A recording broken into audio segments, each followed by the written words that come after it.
I welcome you all to this chapter fluids. In fluids we will be discussing about basic definitions. We will rush through the chapter. ठीक है, fluid statics देखेंगे, fluid dynamics के बारे में बात करेंगे. Examples हम इसमें नहीं देखेंगे क्योंकि हम बेसिक कॉन्सेप्ट्स और फॉर्मूलेज रिवाइज कर रहे हैं. मिसलेनियस एग्जाम्पल्स के लिए आपको इसका जो पूरा चैप्टर है वो आपको देखना पड़ेगा. तो लेट्स डिस्कस बेसिक डेफिनेशंस में. देखिए, फ्लूइड के बारे में बात करेंगे. Fluid is what? Anything which can flow is a fluid. Ideal fluid क्या होता है? जो कि नॉन विस्कस और इनकम्प्रेसिबल होता है. नॉन विस्कस का मतलब उसके लेयर्स के बीच में कोई फ्रिक्शन का फोर्स नहीं होगा. इनकम्प्रेसिबल का मतलब डेंसिटी में वेरिएशन नहीं आएगा. विस्कस फ्लूइड जिनके बीच में विस्कोसिटी का फोर्स लगेगा, जिसके लेयर्स के बीच में विस्कोसिटी का फोर्स लगेगा, ऐसे फ्लूइड्स को हम विस्कस फ्लूइड्स बोलते हैं. फिर बात करते हैं हम फ्लूइड स्टैटिक्स की. फ्लूइड स्टैटिक्स में हम वेरिएशन इन प्रेशर की बात करेंगे. वेरिएशन इन प्रेशर हम लोगों ने देखा था in a static container. Static container में अलोंग वर्टिकल, अलोंग हॉरिजॉन्टल. तो वर्टिकल और हॉरिजॉन्टल में क्या होता था? अगर वर्टिकल में हम मूव करते थे, इसको पॉइंट 1 लिख देते हैं और इसको पॉइंट 2 लिखते हैं. ये दोनों पॉइंट्स कंटेनर के अंदर है, जो कि स्टैटिक है, जो कि एक्सेलरेट नहीं कर रहा है. और इन दोनों के बीच का डिस्टेंस अगर h दिया हुआ है, density of fluid is rho, तो pressure at point 1 is plus rho GH is equal to pressure at point 2 होता है. ये अलोंग वर्टिकल की बात कर रहे हैं हम. तो P2 minus P1 is equal to rho GH होता है. और P2 माइनस P1 को अगर मैं dP लिखूं और H को मैं DH लिखूं, तो dP by DH is equal to rho G होगा. ये जो dP बाई DH है, इसको हम बोलते थे प्रेशर ग्रेडियंट. इसको हम बोलते हैं प्रेशर ग्रेडियंट. आप देख सकते हो कि जब भी हम फ्लूइड में डाउनवर्ड डायरेक्शन में मूव कर रहे हैं स्टैटिक कंटेनर में, तो प्रेशर बढ़ेगा, और अपवर्ड डायरेक्शन में मूव करेंगे तो प्रेशर घटेगा. तो अपवर्ड डायरेक्शन के लिए प्रेशर ग्रेडियंट क्या हो जाएगा? dP by dH will be equal to minus rho G. When we go up the fluid, the pressure decreases per unit length by this much value. ठीक है. अब बात करते हैं along horizontal की. along horizontal में क्या आता है? अगर ये कंटेनर है हमारे पास और इस कंटेनर के अंदर फ्लूइड ऐसे भरा हुआ है, और ये इसका टॉप मोस्ट लेयर जो होता है फ्लूइड का, इसको फ्री सरफेस बोलते हैं हम. ठीक है. अब ये फ्री सरफेस अभी इसके बेस के पैरेलल है क्योंकि कंटेनर स्टैटिक है. ठीक है. तो इस फ्री सरफेस के पैरेलल जितने भी सरफेस होंगे, हर एक सरफेस पर अपना एक अलग प्रेशर होगा और वो कांस्टेंट होगा. P1 इस सरफेस पे होगा, वो कांस्टेंट होगा. P2 इस सरफेस पे होगा, वो कांस्टेंट होगा. ये सरफेस 1 था, ये सरफेस 2 था. तो फ्री सरफेस के पैरेलल अगर कोई लेयर है तो उसके हर पॉइंट पर प्रेशर सेम होगा उस पर्टिकुलर डेप्थ में. ठीक है. ये अलोंग हॉरिजॉन्टल प्रेशर वेरिएशन की बात हम कर सकते हैं. अब बात आती है in an accelerated container. Accelerated container पहले ड्रॉ कर लेते हैं. ये कंटेनर हमने ड्रॉ कर लिया. कंटेनर का एक्सेलरेशन a है फॉरवर्ड डायरेक्शन में. तो जैसे ही कंटेनर का एक्सेलरेशन होगा, ये जो इसका फ्री सरफेस होगा, ये टिल्ट हो जाएगा. और जब ये टिल्ट होगा तो ये कुछ एंगल ऑफ इंक्लिनेशन इसका क्या होगा? इसका एंगल ऑफ इंक्लिनेशन जो हॉरिजॉन्टल के साथ आएगा, ये एंगल ऑफ इंक्लिनेशन अगर ये थीटा है तो tan थीटा होगा a बाई G, और theta is tan inverse of a by G. This is tan theta. This tan theta is also given as, अगर सपोज करिए ये दो पॉइंट्स हैं यहाँ पर, ये सेम लेवल पे लाई करते हैं, तो ये P1 है, ये P2 है. एटमॉस्फेरिक प्रेशर P0 है, ये डेप्थ H1 है, और ये डेप्थ यहाँ पर H2 है. तो tan theta is given as, मैंने अभी लिखा है a by G, and this is also given as H1 minus H2 upon ये जो लेंथ है इन दोनों के बीच में L. This is how tan theta is given.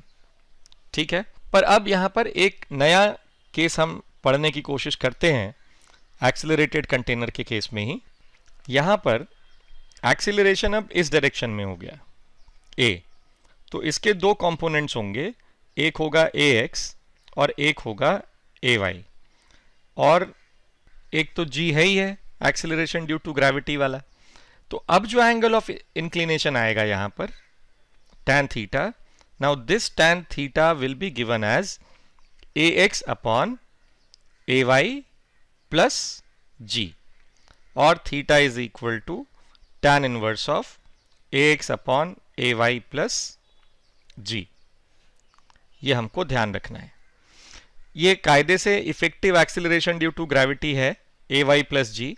तो अगर ax नहीं होता, ये कंटेनर सीधे नीचे जा रहा होता या ऊपर जा रहा होता, तो यहां पर g प्लस ए वाई आता। अगर ऊपर जा रहा होता तो, और नीचे आ रहा होता तो effective acceleration due to gravity हो जाता g minus A Y. So if the container is going down, so if the container is going up, the effective g will be g plus a, where a is the acceleration which the container is going up, and if it is going down, the effective g will be g minus a, right? And then dp by dh will be what? Then dp by dh as we go down the fluid will be rho times g plus a, and if we go up the fluid it will be minus of rho g plus a। ठीक है, example की जरूरत नहीं है यहाँ पर। Fluid statics में पहले हमने वेरिएशन इन प्रेशर देखा, अब प्रेशर के बारे में पढ़ते हैं, absolute pressure and gauge pressure. ये कंटेनर है यहाँ पर, इस कंटेनर के अंदर मैंने ये फ्लूइड भर रखा है।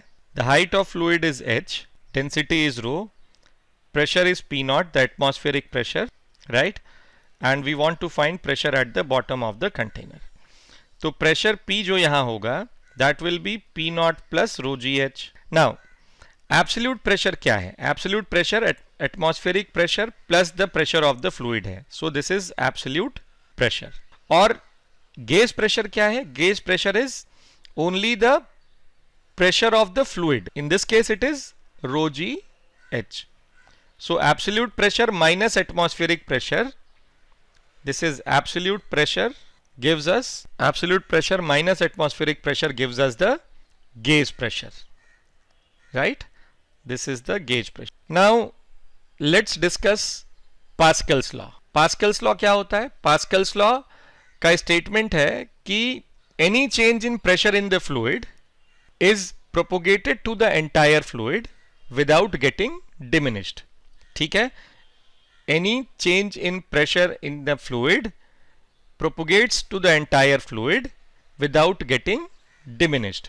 मतलब अगर ये h हाइट का कंटेनर है, डेंसिटी रो है फ्लूइड की, P not is the atmospheric pressure, तो सपोज करो बॉटम पे प्रेशर अभी PB is P not plus rho ji H है।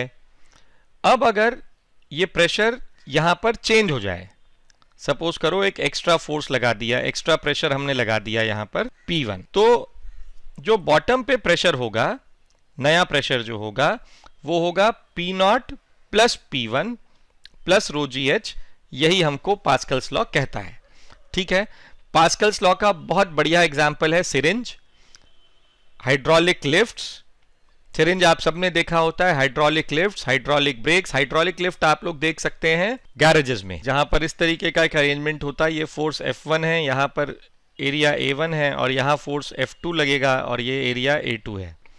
तो यहाँ पर एक छोटा सा फोर्स हम अप्लाई करते हैं, तो प्रेशर में जो चेंज आया वो F1 अपॉन A1 आया, और वो जो यहाँ पर फोर्स लगेगा वापस, that will be equal to same change in pressure which is F2 by A2, and the value of F2 is now equal to F1 A2 upon A1। ठीक है, A2 by A1 की value जितनी ज्यादा बड़ी होगी उतना ज्यादा force F2 बड़ा होगा। ये एक पास्कल्स लॉ का छोटा सा एप्लीकेशन भी दिखाया मैंने आपको। अब हम बात करते हैं आर्किमिडीज प्रिंसिपल की। आर्किमिडीज प्रिंसिपल में बायएंड फोर्स की हम बात करते हैं। बायएंड फोर्स होता क्या है? Buoyant force is an upthrust on an object inside a liquid which is equal to the weight of the liquid displaced। ठीक है, an upthrust on an object inside a liquid which is equal to the weight of the liquid displaced। इसकी तीन conditions होती हैं, floating, submerge और sink. Floating का case तभी आता है जब density of solid is less than density of liquid, और इसमें सॉलिड का कुछ पार्ट लिक्विड से जरूर बाहर दिखाई दे रहा होता है। सबमर्ज का केस होता है जब rho S is equal to rho L होता है, ये डेंसिटी ऑफ सॉलिड है और ये डेंसिटी ऑफ लिक्विड है। सिंक में density of solid is greater than density of liquid. This is what is all about Archimedes principle. ये तो बात हो गई फ्लूइड स्टैटिक्स की। अब हम देखते हैं फ्लूइड डायनामिक्स। इसमें इक्वेशन ऑफ कंटिन्यूटी के बारे में बात करते हैं। इसका एक्सप्रेशन होता है, मैं इक्वेशन ऑफ कंटिन्यूटी के लिए ड्रॉ भी कर देता हूं। ये अगर एक ट्यूब है, यहाँ पर एरिया A1 V1 है और यहाँ एरिया A2 V2 है। लिक्विड यहाँ अंदर आ रहा है, यहाँ से लिक्विड बाहर जा रहा है। अगर हम आइडियल फ्लूइड्स की बात कर रहे हैं तो A1 V1 will be equal to A2 V2। तो इक्वेशन ऑफ कंटिन्यूटी कहता है the rate of fluid flowing across any cross section of the tube is always a constant. A1 V1 is equal to A2 V2. अब बारी आती है Bernoulli's principal की। इसका expression क्या होता है देखते हैं। बर्नौलीज प्रिंसिपल का एक्सप्रेशन है P plus rho ji H plus half rho V square is always a constant. Pressure उस पॉइंट का प्रेशर हुआ जिस क्रॉस सेक्शन की हम बात कर रहे हैं, H उस पॉइंट का हाइट हुआ रेफरेंस पॉइंट से, और V उस पॉइंट पे फ्लूइड की वेलोसिटी हुई। D is rho is density of the fluid. ठीक है, ये बर्नौलीज एक्सप्रेशन, बर्नौलीज प्रिंसिपल का एक्सप्रेशन हुआ। अब हम बात करते हैं इसके एप्लीकेशन की। तो speed of efflux, venturi tube और अपथ्रस्ट ऑन एन एयरप्लेन की हम बात करेंगे। इसको हम थोड़ा डिटेल में समझ लेते हैं। ये एक कंटेनर है, कंटेनर के अंदर h हाइट तक फ्लूइड भरा हुआ है।